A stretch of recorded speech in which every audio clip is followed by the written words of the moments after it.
Sud Radio, le 10h midi, mettez-vous d'accord, Valérie Expert. Mettons-nous d'accord aujourd'hui autour d'Alexandre Malafaye, président du think tank Sinopia. Bonjour. Najouel a été docteur en droit public. Vous avez publié Laïcité et République aux éditions L'Harmattan. Bonjour. Éric Tegner, président... Alors non, je l'ai refait encore. Vous êtes directeur de la rédaction de Livre Noir. Bonjour à vous. Je précise qu'il y a le magazine qui vient tout juste de paraître, qui est en kiosque. Et Jean-Luc Benamias, membre de la Ligue des droits de l'homme, ancien membre du Conseil économique, social et environnemental. Bonjour Jean-Luc, bonjour à vous. Faut-il des groupes de niveau au collège ?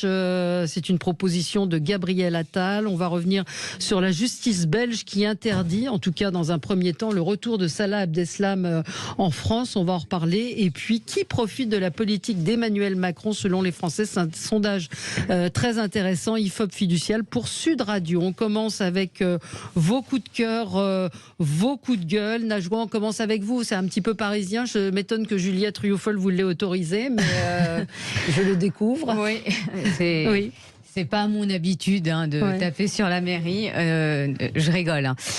Donc mon coup de gueule concerne ce qui est devenu le Champ de Mars, ce célèbre jardin. Parlez bien dans le micro. Ce célèbre jardin aux abords de la Tour Eiffel.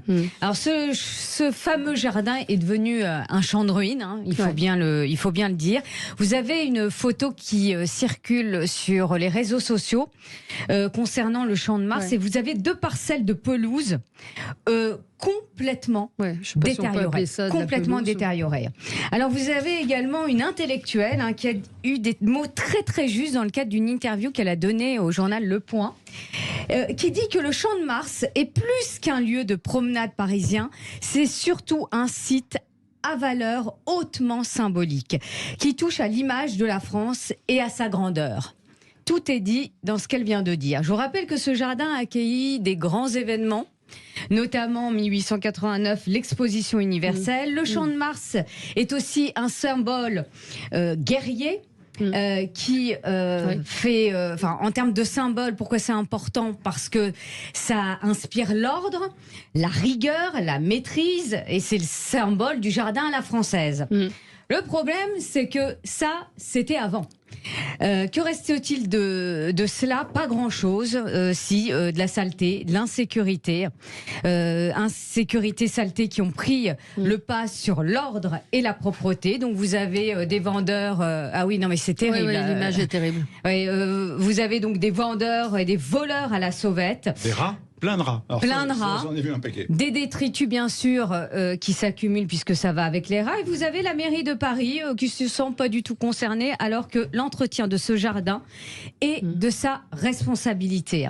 Alors, comme l'évoquait l'élu LR de la ville de Paris, David Alphand, Madame Hidalgo est loin d'être Midas. Non pas Midas, l'entretien des véhicules et des pneus, mais le roi connu dans la mythologie grecque pour transformer tout ce qu'il touche en or. Eh bien, cet élu a raison, Madame Hidalgo est l'anti-Midas. Tout ce qu'elle touche à Paris se transforme en plomb. Paris n'est plus une fête. Oui, non, ça c'est, on l'a déjà un petit peu évoqué hier, mais c'est vrai que c'est l'image de la France, les punaises, les émeutes, le Champ de Mars, tout ce qui touche Paris. Encore une fois, on va. Ce sera parfait pour les JO. Arrêtez. Il faut rester positif. Mais vous avez vu, alors c'est un article du Parisien qui raconte. Alors Lamia El Arraj, qui est adjointe à la mairie de Paris, je crois, est à la manœuvre dans cette opération, qui est de montrer ce que serait Paris dirigé par la droite. Donc c'était une expérience immersive dans le 11e arrondissement où on voit une ville surpolluée, 50 degrés. Donc je ne sais pas si la meilleure défense c'est l'attaque, mais en tout cas on peut s'étonner de cela. Jean-Luc, je vais vous appeler Mélenchon. Jean-Luc Benamia, ça doit vous arriver. Vous dites quoi de tout cela ? Je dis que de nombreuses villes en France, je me répète souvent sur Sud Radio par rapport à cela, sont en multiples travaux. Oui. Je dis que par rapport à la gestion des poubelles, il me semble que Paris est mieux géré, non pas que la ville de Marseille, parce que c'est la métropole qui gère les poubelles à Marseille, et la ville est malheureusement régulièrement dégueulasse. Je dis que sur le Champ de Mars, bien sûr que c'est de la responsabilité de la mairie de Paris, mais il se passe tellement d'initiatives Et on va les voir aussi avec les Jeux Olympiques, qu'à mon avis, cette situation sur le Champ de Mars sera sans doute rattrapée avant juillet 2024. Ouais, si je peux faire un commentaire, parce que comme je suis parisien et que je vois se dégrader la qualité de vie à tous les niveaux dans cette ville depuis toutes les années où j'y habite, maintenant, compte tenu de ces magnifiques pistes cyclables qui ont été aménagées de briques et de broc un peu partout, maintenant, comme plus personne sait où mettre les poubelles, dans mon quartier, par exemple, rue de Vaugirard, qui n'est pas une rue anodine, elle est juste très passante, eh bien, les poubelles sont mises au milieu, voilà, à cheval entre les zones de cyclisme et les zones de circulation, parce qu'il n'y a plus assez de place sur les trottoirs, il n'y a pas bien sûr assez de place sur la rue, il n'y a plus rien, donc on fait n'importe quoi. Donc effectivement, cette ville se dégrade, la gouvernance actuelle est évidemment très fautive, et je veux bien qu'il y ait des travaux, parce que tout ça fait partie du progrès. Il y a 10 000 chantiers ouverts à Paris en temps réel, Jean-Luc. Donc je veux dire, 10 000 chantiers, on devrait en prendre 500, on les boucle, et on fait 500, il y a 10 000 chantiers. Ce qui rend la ville absolument complètement congestionnée, ce qui est sans doute effectivement l'objectif politique de Madame Hidalgo, d'emmerder les automobilistes, mais je trouve que c'est pas satisfaisant, parce que ça représente beaucoup de dangers pour tout le monde, y compris pour les piétons et pour les cyclistes.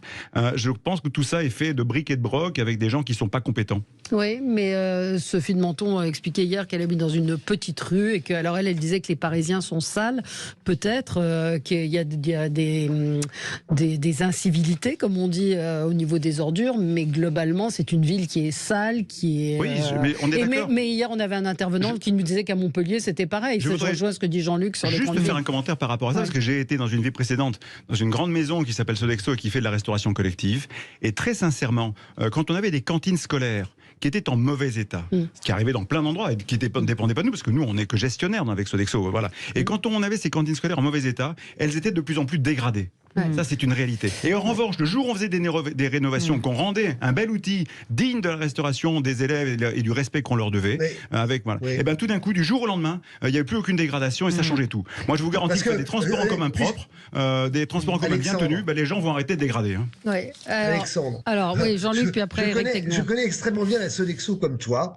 La question qui se posait par rapport aux cuisines, c'est qu'il y avait des cuisines par établissement. Et tu le sais très bien maintenant, il existe des cuisines centrales qui ont effectivement réglé, comme tu le dis, une partie des problèmes. C'est-à-dire qu'on n'a plus des petites cuisines partout qui étaient très, très, très difficiles à gérer par les municipalités. Maintenant, avec la Sodexo et quelques autres boîtes, mais la Sodexo est largement majoritaire, il y a ces cuisines centrales qui permettent de régler une grande partie des problèmes. Oui, juste quand même, parce que c'est assez hallucinant. Je vous encourage à aller lire sur le site du Parisien cet article. Donc, cette expérience immersive. Et samedi, si vous êtes à Paris, l'hôtel de ville ouvre ses portes avec les élus de son équipe. Anne Hidalgo recevra les visiteurs et elle distribuera des graines pour une ville plus verte. Je ne sais pas si elle est déjà sortie de l'hôtel de ville et qu'elle est allée voir les pieds des arbres, le désastre absolu de la végétalisation. Je lui conseille aussi d'aller place du Panthéon. On en a parlé ici avec la maire du 5e, où vous avez des liquides en barre qui sont des arbres assez majestueux, qui sont plantés dans des pots carrés et qui crèvent les uns après les autres. C'est un investissement énorme. Donc la végétalisation, on ne peut pas dire que ce soit forcément réussi. Et donc les Parisiens et les visiteurs à Paris pourront aller à l'atelier des Lumières pour voir cet événement immersif. Et si la droite était au pouvoir à Paris avec une ville polluée, bruyante et sans espace vert, Éric Tegner? Ça sera d'ailleurs compliqué que la droite en soi revienne au pouvoir à Paris pour une raison simple, c'est que la seule chose qu'Anne Hidalgo a réussi depuis le début, c'est justement changer un peu la population de Paris. Donc essayer de faire en sorte qu'il y ait un maximum de classes moyennes et classes moyennes supérieures qui quittent la ville et les remplacer par des classes plus populaires, par énormément de HLM qui sont installés et qui lui permettent aujourd'hui de garder le contrôle électoral. Ça, il faut bien le comprendre. C'est la seule chose qu'elle a réussi depuis le début. Moi, ce que je note, c'est qu'on nous vendait il y a quelques années que la mondialisation allait nous apporter le bonheur. Aujourd'hui, on voit aussi que ce qui massacre Paris, c'est d'un côté le tourisme de masse, mais également l'immigration de masse de l'autre côté, parce que ces personnes qui justement font souvent du vol au Champ de Mars ou encore vont vous vendre justement toute cette petite tour Eiffel. Il y en a beaucoup aujourd'hui qui sont sous EQTF. Et ce que je tiens aussi à remarquer, c'est qu'il y a eu un changement majeur qui a été fait autour de la tour Eiffel il y a quelques années. Cette installation, vous savez, de plexiglas, c'est-à-dire qu'en fait, à un moment donné, à force de vouloir toujours la fin des frontières extérieures, on commence commence par créer des frontières intérieures, d'abord autour de la Tour Eiffel, moi ce qui m'avait profondément choqué, et ensuite par tout simplement de l'autocensure, dans la mesure où moi ça fait très longtemps que je n'ai plus remis les pieds là-bas en fait. Il n'y a que les touristes et que les étrangers qui se rendent dans ces endroits, et à partir d'une certaine heure, eh bien, ça devient dangereux pour eux. Paris n'est plus pour nous, et on ne peut plus aller se balader sous la Tour Eiffel. Allez, petite pause, c'est l'heure du journal, on se retrouve tout de suite après sur Sud Radio. Sud Radio, le 10h midi, mettez-vous d'accord, Valérie Expert. Et on est ensemble jusqu'à midi pour commenter l'actualité avec Alexandre Malafaye, président du think tank Sinopia. Najouel a été docteur en droit public et auteur de Laïcité et République aux éditions L'Harmattan. Éric Tegner, vous êtes journaliste, vous êtes directeur de la rédaction de Livre Noir. Je rappelle qu'il y a un magazine qui vient juste de paraître. Et Jean-Luc Benamias, membre de la Ligue des droits de l'homme, ancien membre du Conseil économique, social et environnemental. On va parler de l'école, des groupes de niveau au collège. C'est ce que propose Gabriel Attal. On va parler de la justice belge qui interdit le retour de Salah Abdeslam en France.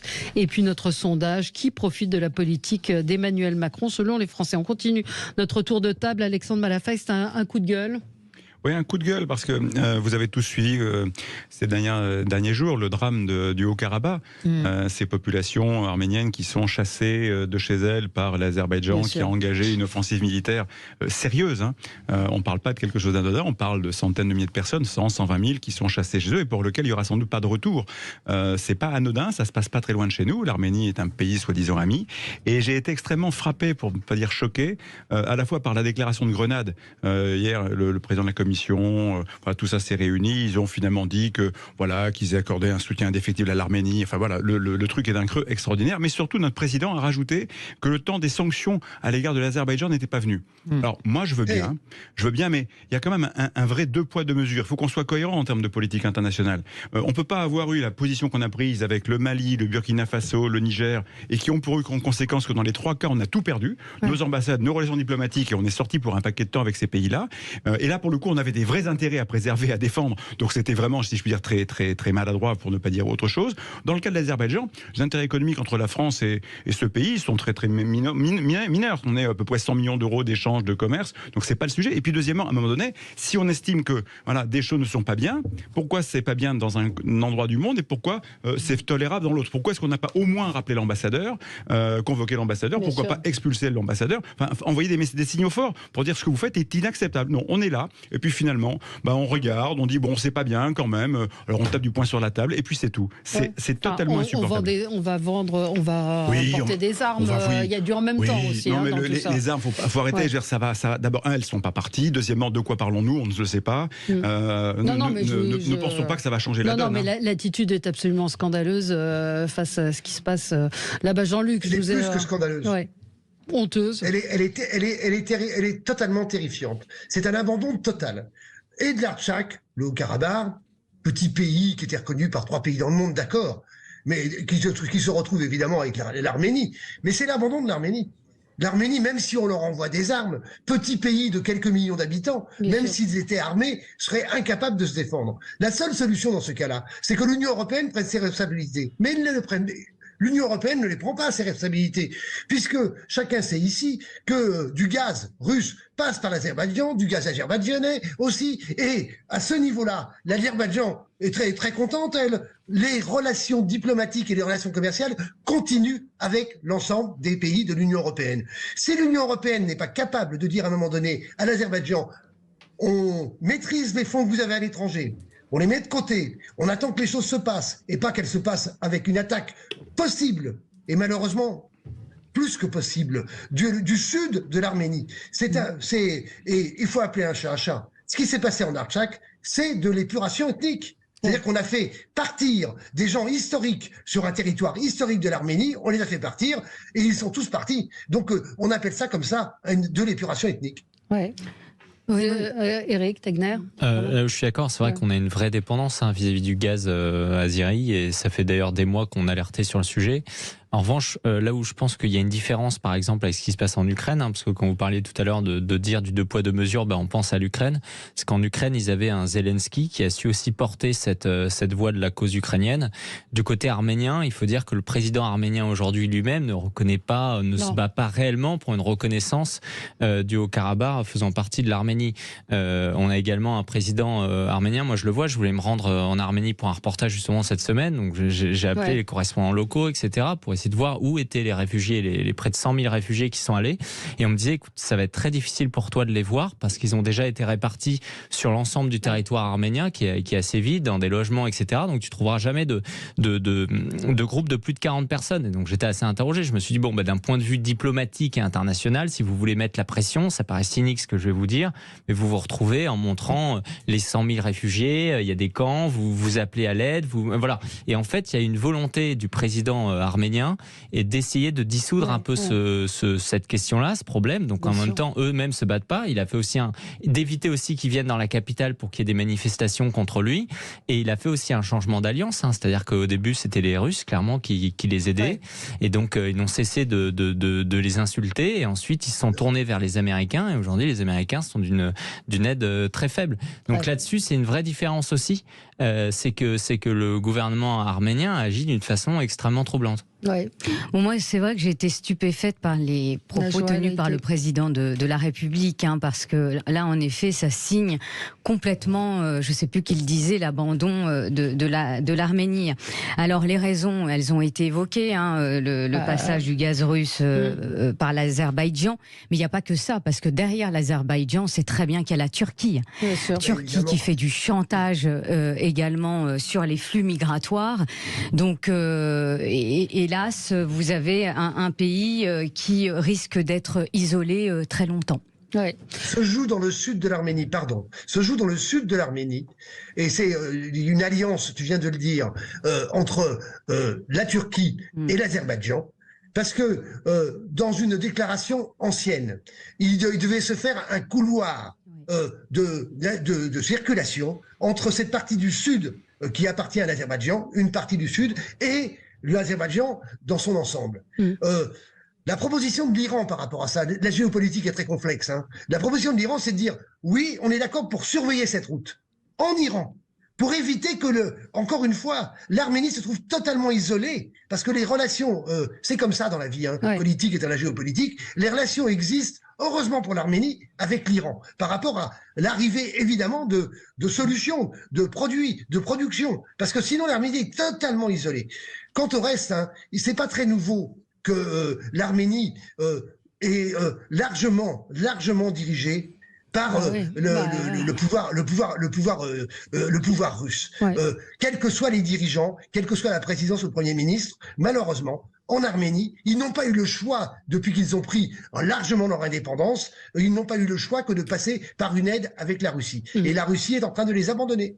Alors, Alexandre Malafaye vient de me montrer que cette information, le prix Nobel de la paix a été décerné à Narj Mohammadi, qui est emprisonnée en Iran, qui est une journaliste iranienne. Et elle a été récompensée, on lui a attribué ce prix pour justement son combat pour lutter contre l'oppression des femmes iraniennes. Il y a beaucoup de prix Nobel qui font grincer des dents, je trouve, cette année, entre l'ARN Messager et celui-ci qui reconnaît qu'il y a une oppression des femmes, en particulier en Iran, et on pense aussi à l'Afghanistan. On pense à ces femmes afghanes qui vivent dans le déni le plus absolu de leur existence. Elles sont carrément effacées de la société.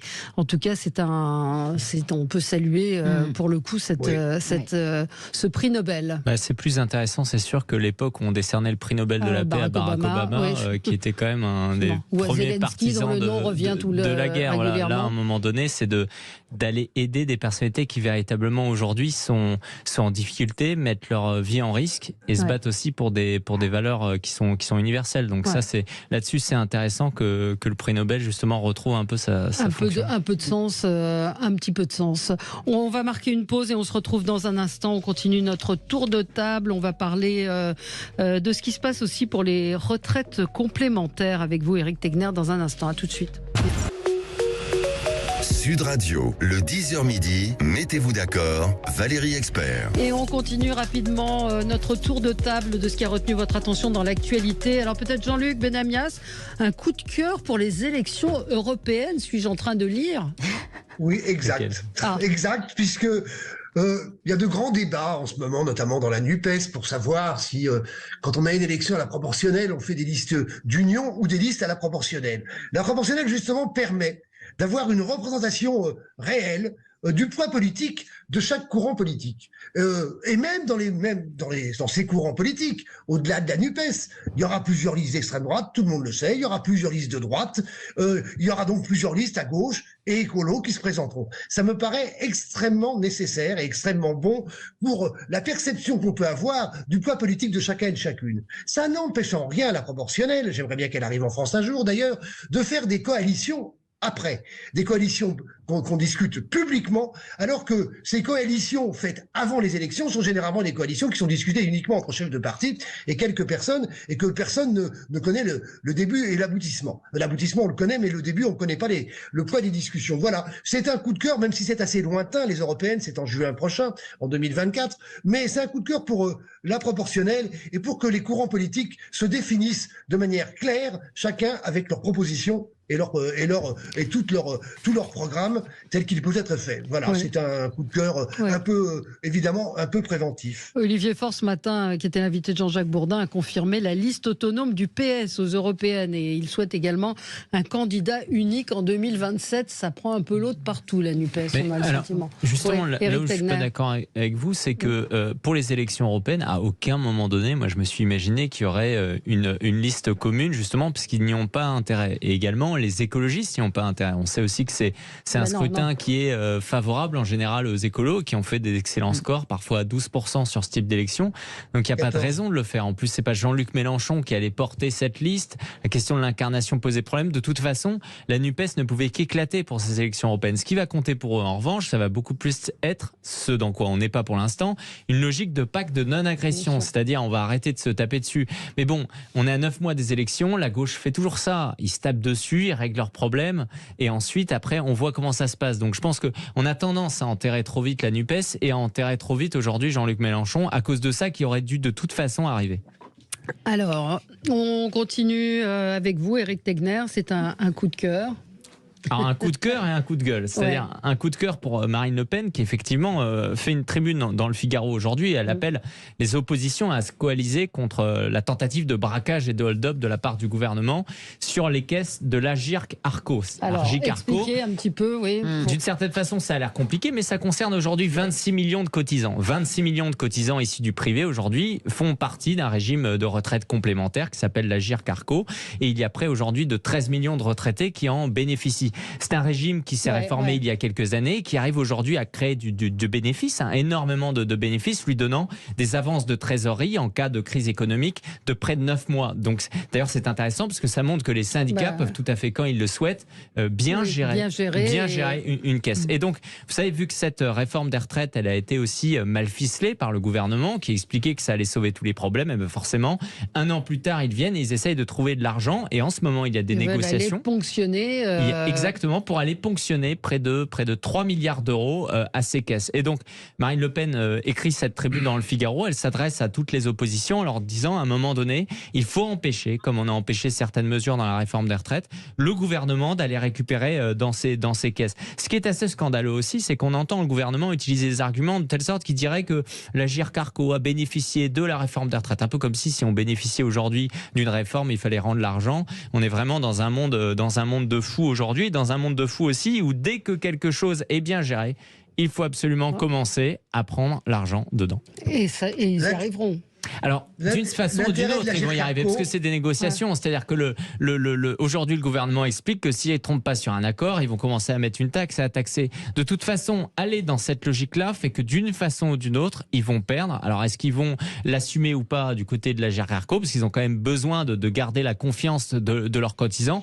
On le verra. En tout cas, on est déjà dans une pente difficile. Difficile. Jean-Luc Benamias. L'intérêt de l'Agirc Arco, au-delà du fait que c'est dirigé aujourd'hui effectivement par des formations syndicales, c'est qu'il y a une gestion paritaire. Mais Et non, c'est pas la CGT. C'est Force ouvrière, à mon avis, si je me rappelle bien, qui gère. Mais cette gestion paritaire, le patronat est vent debout aussi contre cette demande du gouvernement d'aller prendre des sommes extrêmement importantes dans ce qu'on peut appeler un bénéfice de l'Agirc Arrco. Mais comme tu l'as rappelé, Eric, évidemment, ce bénéfice, il est uniquement... Pardon ? Ah, ça sonne chez vous. Oui, le bénéfice, il est pour comme il est prévu si jamais il y avait une crise. Oui, c'est ça, c'est ce qu'il a rappelé. Et on est quand même à l'orée d'une potentielle crise économique en ce moment. Si vous parlez aux investisseurs, si vous parlez aux chefs d'entreprise, aujourd'hui, il y a des carnets de commandes qui sont en train d'être massivement annulés. Il y a des investisseurs qui sont de plus en plus frileux. Donc, on peut se retrouver dans cette crise économique où là, pour le coup, ça poserait véritablement des problèmes. Le principe même aujourd'hui d'une entreprise, c'est de savoir gérer sa trésorerie. Et ça, c'est souhaitable. Effectivement, c'est Force ouvrière qui gère aujourd'hui. Mais ce que je veux dire, c'est que la CGT et le MEDEF sont tous les deux vent debout contre cette mesure. Donc, ce qui est quand même très rare de retrouver la CGT et le MEDEF autour de même table, ça veut dire que c'est important. En fait, il y a deux sujets. On l'avait déjà vu avec la précédente réforme des retraites, cette tentative où il avait été question, y compris, de faire main basse sur les retraites des avocats. Voilà, donc, de ce point de vue-là, l'État est tellement exsangue dès qu'il y a des poches qui sont encore un peu remplies normalement ou qui sont légitimement remplies, l'État cherche à les faire. Donc ça, c'est un grand classique et malheureusement, ils vont pas s'arrêter là et ils iront certainement au bout du chemin. Mais pour rebondir sur ce que disait Jean-Luc, ça s'inscrit en plus dans une démarche qui, de toute façon, est une démarche qui est inscrite depuis un certain nombre d'années et qui a été amplifiée avec Emmanuel Macron, c'est la mort de la démocratie sociale. C'est-à-dire que globalement, ce qui fait effectivement le socle d'un fonctionnement démocratique dans lequel il y a la vie politique d'un côté, puis il y a la vie sociale de l'autre, et il y avait effectivement le paritarisme, un vrai travail de fond, des organisations syndicales et patronales entre elles, tout ça a été petit à petit battu en brèche au profit de l'étatisation de la plupart effectivement des sujets, des systèmes. La loi Larcher, qui est censée effectivement fixer le cadre des négociations, aujourd'hui avec les partenaires sociaux, elle est totalement piétinée puisque le gouvernement à l'avance dit voilà, vous devez négocier et vous devez arriver à ça. Si vous n'y arrivez pas, de toute façon, c'est la loi qui passe par là. Voilà. Donc le dialogue social n'est plus un sujet, le paritarisme est battu en brèche. On voit bien qu'effectivement l'État reprend la main sur tout et donc l'Agirc Arrco est dans l'œil du cyclone. Alors ça ira lentement, mais ça ira sûrement. Pourquoi ils prennent pas dans la caisse des sénateurs, demande Véronique, une auditrice. Parce que c'est pas assez gros. C'est pas assez gros. Bon, mais non, mais j'allais évoquer ce qu'a dit Alexandre. C'est vrai que la caisse des avocats était aussi en ligne de mire, mais il y a eu une véritable mobilisation du Conseil national des barreaux pour que ça se passe pas de la sorte. Alors moi, je m'attendais à ce qu'il y ait une mobilisation du côté des syndicats et du patronat concerné, mais je pense que le rapport de force ira plutôt du côté du gouvernement. Ouais. On va peut-être marquer une pause avant d'évoquer notre premier sujet. Est-ce que c'est une bonne idée de créer des classes de niveau, en fait Moi, je vois, ça a été fait au Québec, ça n'a jamais fonctionné. C'est-à-dire les faibles avec les faibles, les moyens avec les moyens et les forts avec les forts. Je trouve, on va en parler avec vous. C'est en tout cas ce que propose. Les premiers de cordée qui vont tirer les autres. Bah oui, mais ils les tirent plus. Ils les tirent plus justement. Vous êtes d'accord ou pas? Non, moi j'avais vraiment des classes justement par spécificité. À un moment donné, même chez les moins bons, il y aura des meilleurs et ils vont se tirer entre eux. Oui, mais c'est bien. Ce qui est très mais le problème, c'est que vous vous retrouvez avec des classes de 21, 23 élèves. Autant avoir des classes de niveau. Les classes de niveau vont déjà permettre de se retrouver dans des groupes de 10. Ouais, mais ensuite, progressez jamais, les faibles, ils vont jamais... Je vous dis, quand vous êtes mauvais, vous n'osez pas lever la main si vous vous dites que votre compagnon à côté qui est super fort, il va se moquer de vous. Et ça, c'est la réalité. Il vaut mieux à un moment donné assumer quand même, dès la 5e ou la 6e, qu'on est mauvais et se dire on est peut-être dans la classe des mauvais, on va se battre, plutôt que nous faire croire qu'en fait ça se passe bien et quand on a 19 ans, on ne retrouve plus un travail. Pardon, on va en reparler dans un instant. À tout de suite sur Sud Radio. Sud Radio, le 10h midi, mettez-vous d'accord, Valérie Expert. Sud Radio, le 10h midi, mettez-vous d'accord, Valérie Expert. Alors, c'est une proposition du ministre de l'Éducation, Gabriel Attal, qui voudrait un collège plus modulaire avec des groupes de niveau en français et en maths. Ce sont des pistes. Il a donc évidemment, qu'est-ce qu'on fait quand il y a des pistes? On lance une mission d'évaluation pour voir si ça peut fonctionner. Donc on aura le résultat d'ici 6 à 8 semaines. Je ne sais pas ce que vous en pensez. Donc, vous nous avez dit, vous, Éric Tegner, que vous trouvez que c'était une bonne solution parce que ce qu'on appelle on va dire les plus faibles, en fait, ont peur parfois de répondre ou n'arriveront jamais à se mettre à niveau. Je vais vous reprendre. J'ai dit que c'était une bonne idée, mais pas forcément une bonne solution. C'est-à-dire que effectivement, c'est pas ça qui va régler tous les problèmes. Non. Donc ça, il faut le dire, il faut le préciser. Ensuite, je pense que ça ne doit pas forcément être obligatoire. Ça doit être une option qui est proposée aux différents lycées. Vous voulez dire pas généralisé sur l'ensemble de la France. C'est pas forcément généralisé. Le but, c'est ce mot, c'est d'être modulable. Ça veut dire il faut de la flexibilité. Il faut donner du pouvoir justement à ces professeurs de se dire, écoutez, j'ai une classe dans laquelle, par exemple, soit il y a une sorte d'homogénéité. Dans ce cas-là, ça sert à rien de commencer à créer des clivages entre eux.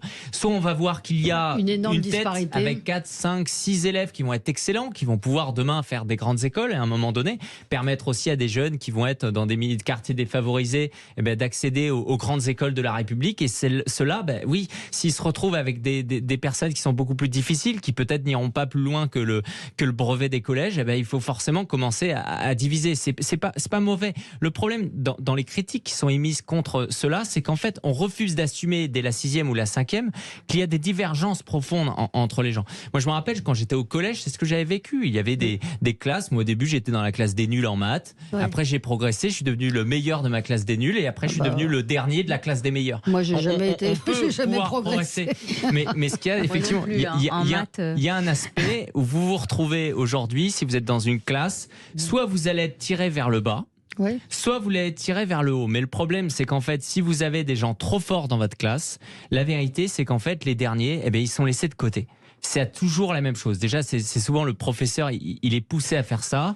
Et ensuite, effectivement, il peut y avoir des moqueries. Et ça peut être extrêmement compliqué. Mais là où je rejoins en revanche, c'est qu'il ne faut pas commencer à dire que les meilleurs profs seront pour les meilleurs et que les moins bons profs seront pour les moins bons. Ça, absolument pas. Mais je pense que ça permet aussi, et c'est un dernier point, une sorte de dédoublement des classes. C'est-à-dire que sur une classe de 21 élèves, on va finir avec des petites classes de 10 élèves. Et pour aborder les questions importantes du français, de la lecture, des mathématiques, à un moment donné, il faut pouvoir avoir ces sortes de cours spécialisés. Et d'ailleurs, c'est un point que je veux mettre. Pourquoi pas des cours supplémentaires ou en tout cas mettre le paquet sur le primaire où on voit qu'il y a des disparités. Que vous avez, je crois que c'est 30% des élèves qui arrivent en 6e qui savent ni lire, ni écrire, ni compter. Je suis d'accord avec vous. Vous devriez participer d'ailleurs à ce groupe de réflexion parce que c'est le but il y a 2 mois de réflexion. Effectivement, c'est comme ça que ça fonctionnait au collège. Il y avait des cours communs. Ça veut dire à un moment donné, il y a le tronc commun. Et à un moment donné, on va se dire, voilà, on va rentrer dans votre classe de niveau pour vous dire, vous allez plus ou moins avancer sur tel ou tel aspect. Et ça, c'est important. Et après, il va se poser la question quand même des notations, de la question, à un moment donné, des compositions. Il peut y avoir une logique aussi d'options. Ça veut dire que selon votre classe, vous allez pouvoir avoir 2 ou 3 points supplémentaires. La clé, c'est vraiment de rester modulable et pas juste de dire, t'es nul, t'es dans la classe des nuls et tu vas rester nul toute ta vie. Ouais, un auditeur me dit, la solution, c'est peut-être le tutorat des meilleurs pour les moins bons. Je ne sais pas si ça peut fonctionner. Alexandre, vous pensez quoi donc de ces classes de niveau ? Écoutez, moi, je suis pas expert là-dessus, donc je suis pas sûr d'être capable d'avoir un avis très tranché. Ce qui me fascine surtout, c'est une fois de plus, c'est la façon dont le politique aborde le sujet. C'est-à-dire que voilà un ministre très jeune, certes, qui a un peu d'expérience liée à ses différentes fonctions occupées précédemment, mais qui arrive et qui un mois plus tard met déjà des propositions sur la table en disant tiens, on va faire ça. Et je ne sais pas si c'est le bon procédé. Voilà, je ne suis pas certain que on devrait pas, parce que il n'y a pas rien qui a été fait jusqu'à lui, quoi. Il y a plein de gens qui travaillent sur ces questions-là. Quand on se souvient de ce que disait Jean-Michel Blanquer sur lire, écrire, compter, respecter autrui, etc. Tout ça, ça n'a pas été suivi de rien. Donc ces préoccupations de fond sur comment effectivement on arrive en 6e avec le bon niveau qui va bien, elles sont déjà inscrites dans des projets, dans des mises en œuvre. Cette prise en compte des différences dans les classes, elles sont parfaitement identifiées. Ça a été aussi l'objet des propositions d'Emmanuel Macron, des dédoublements de classes. Voilà, donc tout d'un coup, on arrive, on a une bonne idée, et puis on la balance, on la jette en pâture à l'opinion publique. Ça y est, je suis le super ministre, je vais vous régler le problème des problèmes de classe, etc. Et puis on voit bien, c'est le problème de préempter pratiquement la fin. C'est comme tout à l'heure ce que j'évoquais avec les partenaires sociaux. C'est que là, tout d'un coup, voilà, c'est cette idée-là qu'on met sur la table. Comment voulez-vous que dans 2 mois, on arrive à autre chose que c'est ce qu'il faut faire ? Parce que sinon, ça en vient déjuger le ministre. Et je suis pas sûr que c'est comme ça qu'on va fédérer le corps enseignant pour arriver à trouver les bonnes solutions qu'on pourra mettre en œuvre. Parce que là encore, c'est pas une question question de dire il faut Yaka, c'est concrètement, techniquement, comment on va faire. Voilà. Alors, c'est rare que je tienne la position de celui qui défend le gouvernement. Si vous lisez en détail son interview qu'il a donnée au Monde, il ne parle pas que cette proposition, il précise plusieurs choses. La première, c'est que ce sont les syndicats qui vont avoir le plus de pouvoir dans cette commission de réflexion sur les 2 mois à venir. Donc il part vraiment du principe qu'il faut les associer. Il faut les associer. Sur sa proposition, je la vois plus comme un ballon d'essai. C'est-à-dire, il dit, pourquoi pas, on pourrait... Il n'est pas du tout, c'est pas le titre de l'interview, il n'est pas du tout dans la logique de on va l'appliquer. Pour l'instant, il lance vraiment, il lance quand même ce débat. En revanche, ce sur quoi il insiste vraiment, et c'est important, oui, vous l'avez noté, il y avait Jean-Michel Blanquer avant, mais bon, entre-temps, il y a eu un autre ministre aussi qui a un peu mis le bazar dans tout ça. C'est le fait de dire, il y a 2 matières aujourd'hui qui comptent et qui déterminent toutes les autres, c'est le français et les mathématiques. Et qu'on se retrouve aujourd'hui avec, comparé aux pays de l'OCDE, un nombre d'heures sur ces matières-là qui est beaucoup plus important que les autres, alors qu'on a un niveau qui est beaucoup plus faible. Et donc d'essayer de le voir. Mais il valorise ce qui a été fait avant. Il dit dans cette interview au Monde, par exemple, il ne va pas revenir sur l'augmentation de la rémunération des professeurs, parce qu'il dit que justement ces 2 dernières années, elle a été revalorisée de près de 11%. Donc il sait reconnaître. Je trouve qu'il n'y a pas cet aspect de dire grâce à moi, on va tout changer, etc. Ce qui est certain, c'est qu'il va falloir voir ce qui va en ressortir au bout de 2 mois, parce que depuis le début, il fait des propositions, il les applique, parce qu'il peut le faire. Sur la Baïa, c'est ce qu'il a fait, c'est ce qu'on a aimé chez lui. Là, on va le voir dans la situation, et vous avez raison, du ministre qui doit gérer aussi avec des syndicats qui, il faut le dire, au sein de l'éducation nationale, sont en général partisans de l'immobilisme. Oui, et ça, le SNALC, qui est le syndicat de droite, est plutôt favorable à cela. Les autres, visiblement, n'ont pas encore, de ce que j'ai vu, tout à fait donné leur avis. Stéphane, mon auditeur fidèle, dit « Et les profs seront les meilleurs pour les meilleurs élèves », ce que je vous disais en antenne, et les moins bons pour les moins bons. Najwa, vous qui avez une fille en âge d'aller à l'école. Et le hasard fait que hier, j'ai rencontré les enseignants de ma fille et on parlait de ça.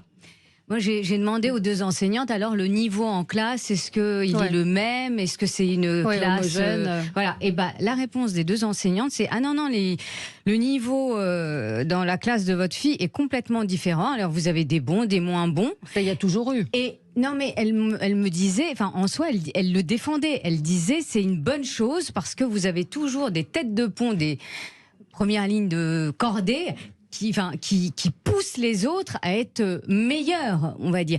Et là où c'était intéressant, parce que du coup j'ai poursuivi la discussion avec ces 2 enseignantes, et elles me disaient que ceux qui rencontrent des difficultés, tout de suite ils sont envoyés vers du tutorat. Tutorat qui est assuré par des étudiants. D'ailleurs, moi-même, quand j'étais étudiante, j'étais tuteur. Donc, je m'occupais d'enfants qui rencontraient des difficultés scolaires. Donc, moi, je crois plus en cela, plutôt que de mettre les mauvais avec les mauvais, les moyens avec les moyens. Enfin, à un moment, moi, je suis désolée, j'étais pas une excellente élève, mais j'étais dans des classes où il y avait des différents niveaux, et je peux vous dire que ce qui a été une source d'inspiration pour moi pour me donner à fond, parce que je suis pas née avec une cuillère en argent, je suis née dans une famille populaire, c'était de voir que tel élève était bon en maths, et donc je me suis dit moi je suis pas plus nulle qu'une autre, donc je vais faire le maximum. Je suis devenue de mauvaise à moyenne, mais en tous les cas c'était une source d'inspiration pour moi. Donc voilà, je crois pas du tout à cette ghettoisation interne où on met les mauvais avec les mauvais. D'ailleurs, on le voit dans les écoles. C'est-à-dire que les écoles qui appartiennent à des quartiers ghettoisés, on concentre les problèmes et ça va pas mieux. Ensuite, je voulais ajouter que la réforme au niveau du collège et puis même au niveau de l'éducation nationale, mais c'est une vaste ambition, elle doit être globale, parce que on parlait des enseignants. On est dans un métier le métier d'enseignant n'attire plus. Alors il y a la revalorisation des salaires, heureusement, mais c'est pas ça qui fait que le métier devient plus attractif. On a toutes ces questions d'autocensure. Samuel Paty, le terrible drame est passé par là aussi.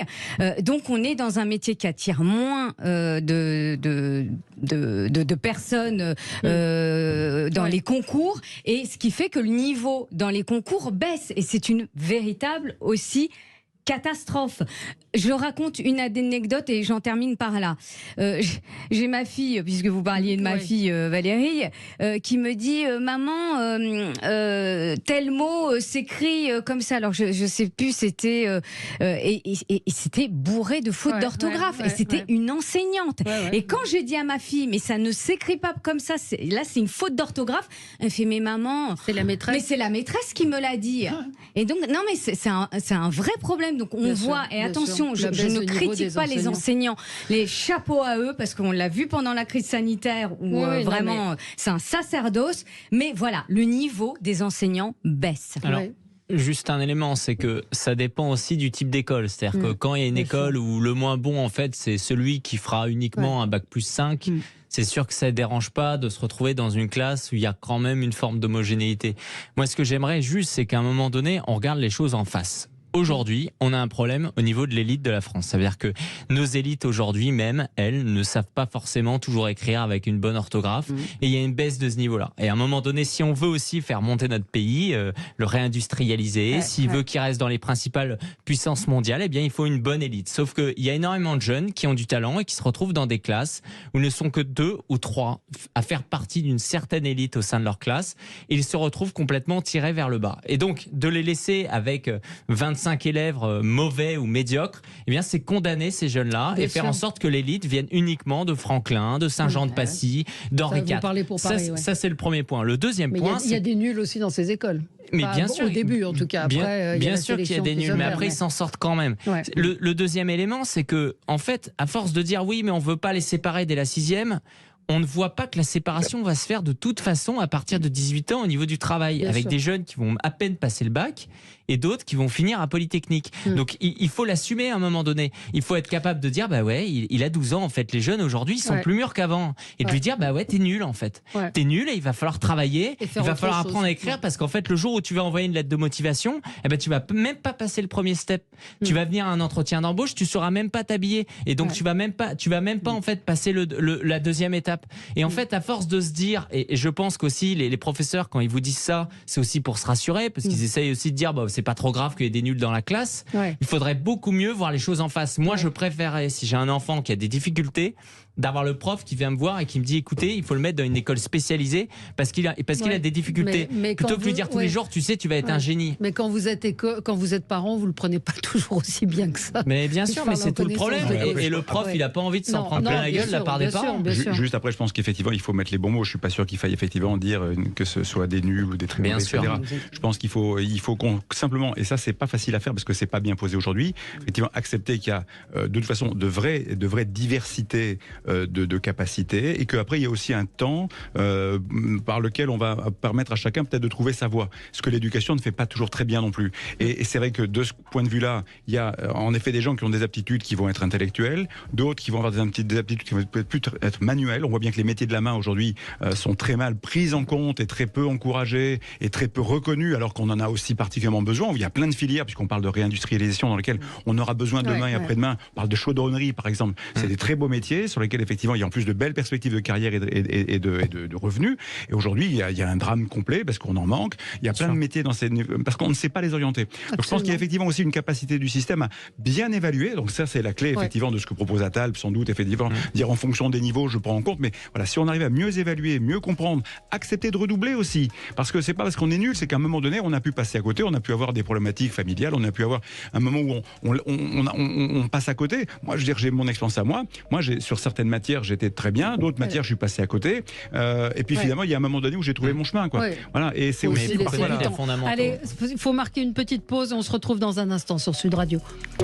Sud Radio, le 10h midi, mettez-vous d'accord, Valérie Expert.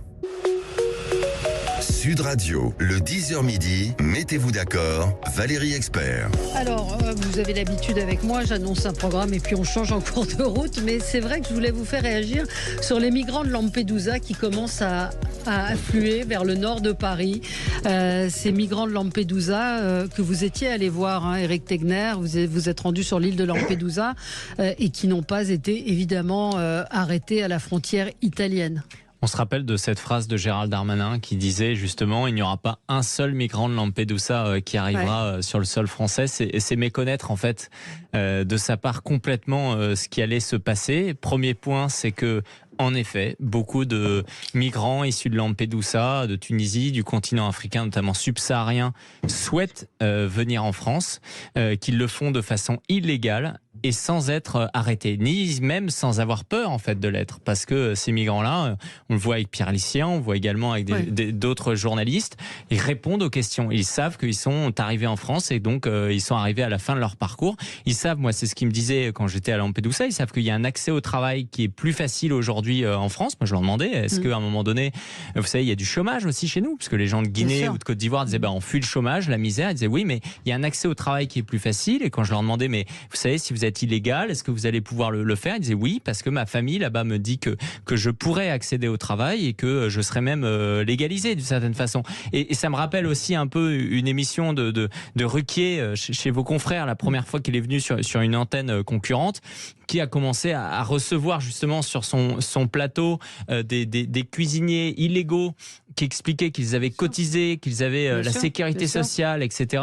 et qui se plaignaient du coup aujourd'hui d'être sous OQTF et d'être envoyés. Parce que oui, en fait, le scandale aujourd'hui qui existe en France, c'est que vous pouvez travailler illégalement, qu'il y a une prime à l'illégalité, parce qu'aujourd'hui, il y a un grand débat qui se pose au sein de la majorité présidentielle, qui est de se dire il faudrait légaliser aujourd'hui les sans-papiers sur les métiers dits à zone tendue.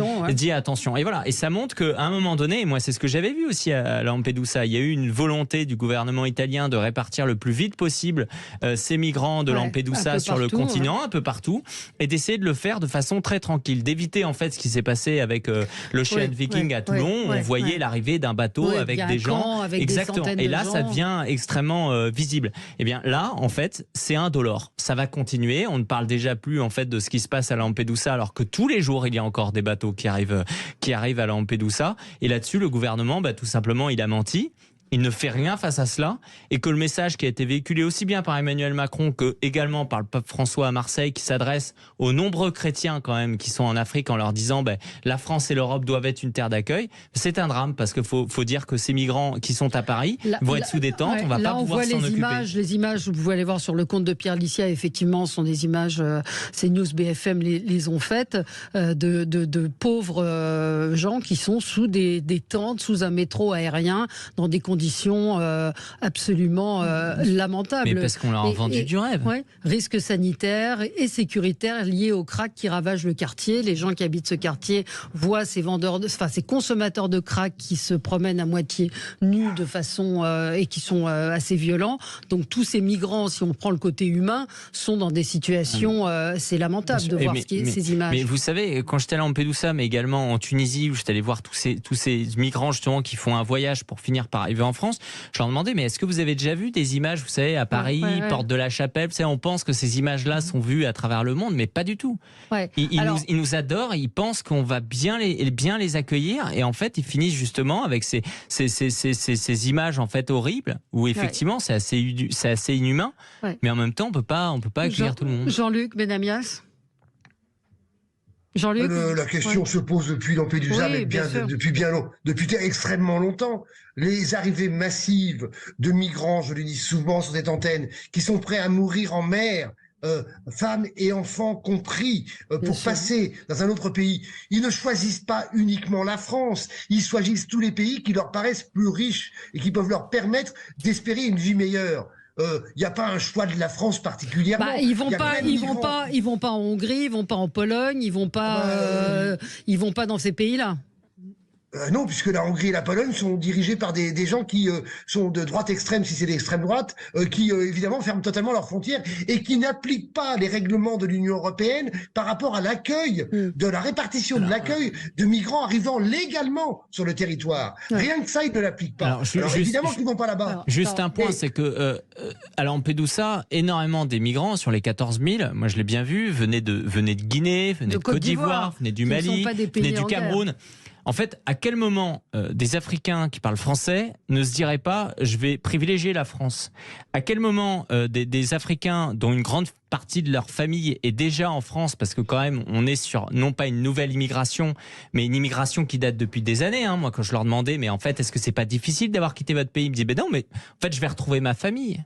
C'est ça aussi, en fait. C'est qu'on est arrivé à un niveau où ils vont retrouver leur famille ici en France, qui les informe sur comment venir. Donc moi, quand j'entends les gens dire mais ils veulent n'importe quel pays en Europe, je suis désolé, ils vont pas forcément avoir envie de se retrouver chez les Allemands, où en fait ils savent pas parler allemand. Non, mais c'est assez basique en fait. Ils n'ont pas beaucoup de ressources.